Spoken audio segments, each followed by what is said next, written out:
It really is a pleasure to join you for the Eagle Forum's 53rd Annual Leadership Conference. These are things that won't happen on their own, just as Ronald Reagan used to talk about the fact that freedom can't be passed from one generation to the next through the bloodstream. It's even more difficult to maintain the things that are near and dear to our hearts. The existence of free markets and robust institutions of civil society, strong families, religious organizations, and charitable foundations. These things all depend for their existence on a society that can support them, sustain them, and not turn on them. I especially want to recognize my friend Gail Rosico. She's the president, of course, of the Utah Eagle Forum, but that vastly understates her role in the Eagle Forum constellation. Gail has been one of the strongest, most consistent voices for faith and family, not only in my state, but throughout the country. And her leadership has made a lasting difference. I remember vividly when I first met Gail, she probably wouldn't remember this, but it was over 30 years ago. I was working on a congressional campaign for a conservative Republican running in a Republican primary, trying to get to the general election ballot against the sole Democrat in Utah's congressional delegation. His name was Tom Drashel, not to be confused with Tom Daschle, the Democrat, former Senate Majority Leader, but Tom Drashel. And Gail was an important figure in that campaign. And when she backed our candidate, we knew we had the best chance ever. We didn't end up winning that one, but that gave me the chance to get to know Gail. I got to know her more when I worked for the state over many years, and it was a pleasure to interact with her. Gail continues to be sort of my political North Star. It's hard for me to imagine, I was telling my staff earlier today, hard for me to think of anyone, any activist in Utah or elsewhere who more consistently shares my exact views on things. So much so that when I get it wrong, as sometimes happens, I know that if I call Gail, she'll set me straight. And by the end of it, I will agree with her. So thank you, Gail, for your service and your friendship.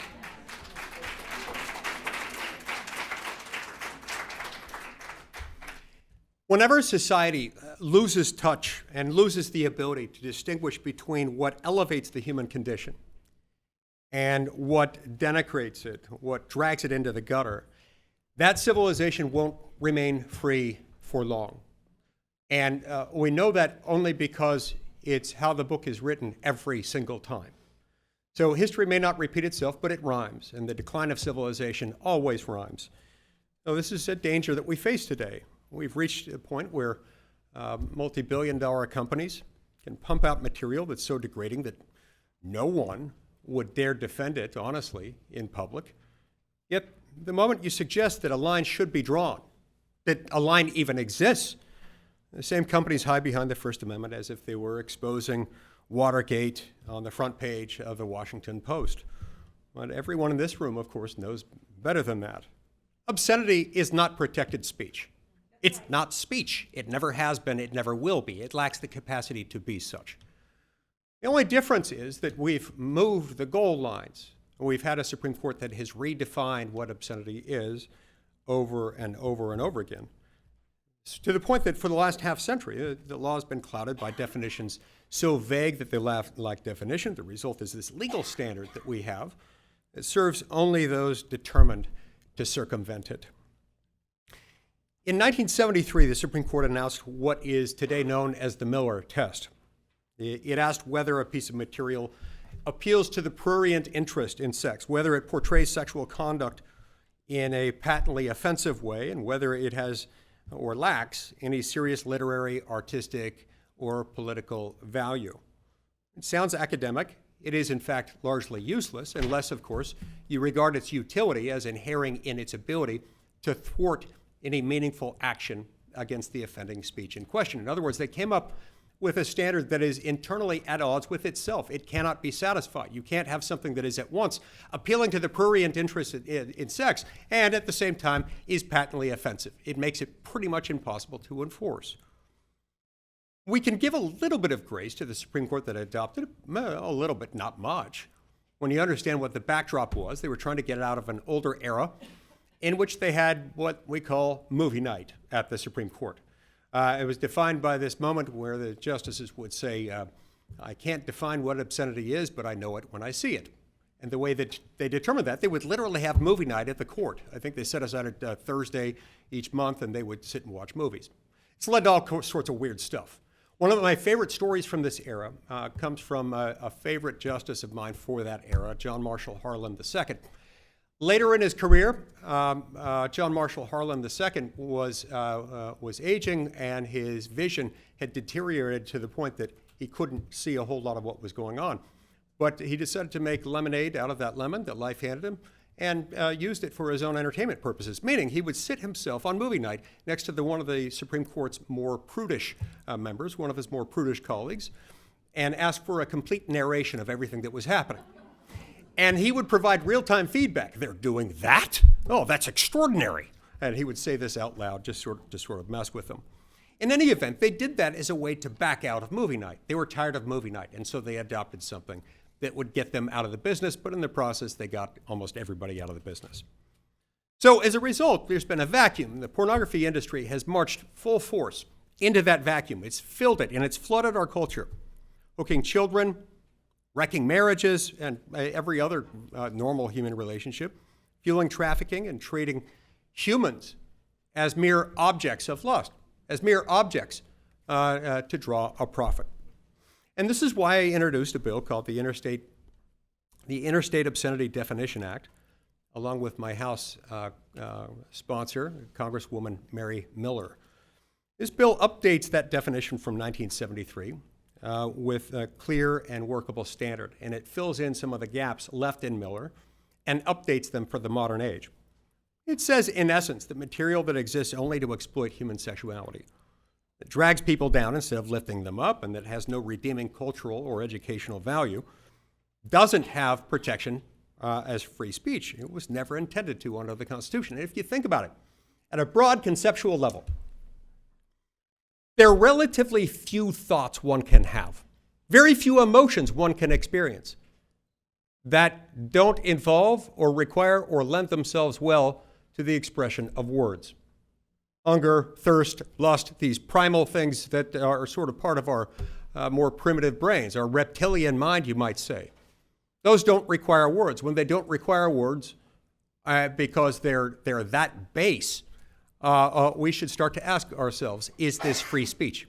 I think not, and I think the Founding Fathers thought not. In fact, even the current Supreme Court thinks not. They acknowledge that obscenity does exist, and that if it qualifies as obscenity, that it is not protected as speech. But then they provided an unworkable definition. Our bill would clarify that and allow it to be adapted for this modern age. It's clear, it's precise, and most importantly, it's enforceable. Because without some outer bound limit, they will continue to define deviancy downward, luring Americans in every single day. Now, some people will say, Senator, nobody's forced to watch. What harm is done? Well, the answer that they often provide is either dishonest or childishly naive. There's not much additional room beyond that. Just ask the families torn apart by addiction. Ask the children exposed to this material before they're even old enough to understand what they're seeing. Ask the law enforcement officers who track the pipelines from pornography to trafficking of humans. The harm is everywhere, and it's devastating. And unlike 1973, we live in an age when many, not just many Americans, but children carry with them at every moment of the day and at night a device that can deliver the most extreme material imaginable to people of any age in any location, basically on planet Earth, in seconds. To pretend that the old legal standards are sufficient is, quite frankly, absurd. It's like regulating the horse and buggy in the era of the rocket. But let us be clear about why this matters beyond the mere legal definitions.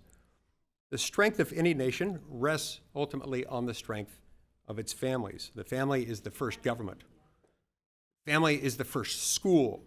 The family is the first law enforcement agency, as all children find out about if they're raised by good parents. It's where children learn what's right and wrong, and It's where they're nurtured and where they're prepared to be responsible citizens. Many of our major problems that we face as Americans today can be traced back in one way or another to the collapse of the family. And I don't want to say that the family has itself collapsed, but to the degree that it has, we've suffered. And our problems can be traced back to instances in which it's failed. When families are fractures, schools can't fix it. When families are weak, government swells to take their place. And the more it tries to do so, the more the muscle of civil society and family starts to atrophy.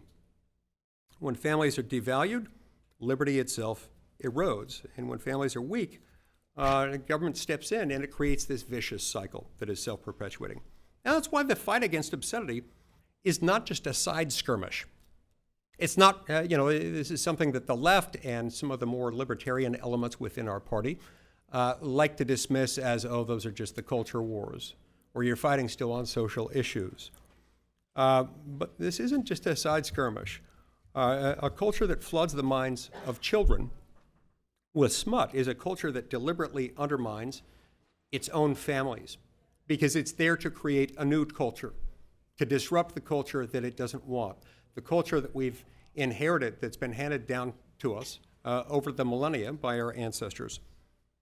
So the Interstate Obscenity Definition Act is one piece of a broader effort. I've also introduced another bill called the Screen Act, requiring real age verification before someone can access online adult content. The technology exists for this already. We just need to mandate it. I've introduced the App Store Accountability Act, giving parents the right to hold big tech responsible when it fails to provide the most basic safety tools for their kids in the App Store. These measures are part of an effort to safeguard civilization itself by safeguarding the family, because a culture that builds an industry on human degradation will not remain free. Now, don't be mistaken. Congress typically, you'll find this shocking, Congress typically doesn't act without pressure. And when it does act, it doesn't always act in the right way. And so we've got to continue to hear from those of us who care about it again and again and again that the need for action is imminent. Now, the media, of course, will sneer. By the way, the media in this town, the media in my state, the media in most of the country, continues to unveil itself as the cheerleader for the radical left. I see it increasingly here every day. The Capitol Hill Capitol Hill Press Corps is full of people who are basically mercenaries for the left. They follow us in the hallways, recording us with their camera phones, just shouting sort of leftist talking points as we walk past them in the hall. And they will sneer. The local ones here, the national folks will. The industry will spend billions to protect its racket. Big tech will line up to help them because they profit from it too. The only way this fight is won is if citizens demand it. That is where Eagle Forum comes in.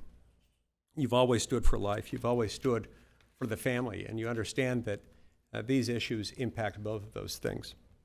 You've always stood for virtue when it was hardest to do so.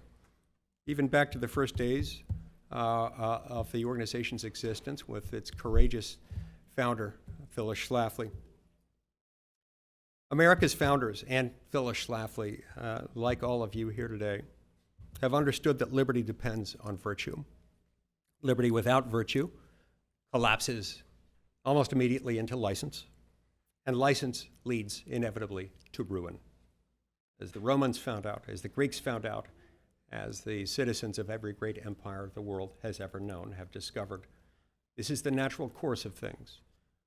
You have to tend the vineyard, or the vineyard will become wild and ultimately ravenous. That choice is the one that stands before us today. Will we slouch towards Gomorrah, or will we aspire to return to that position as the sacred city on the hill? Either we restore standards of decency, or we continue down a path where everything is permitted and nothing is sacred.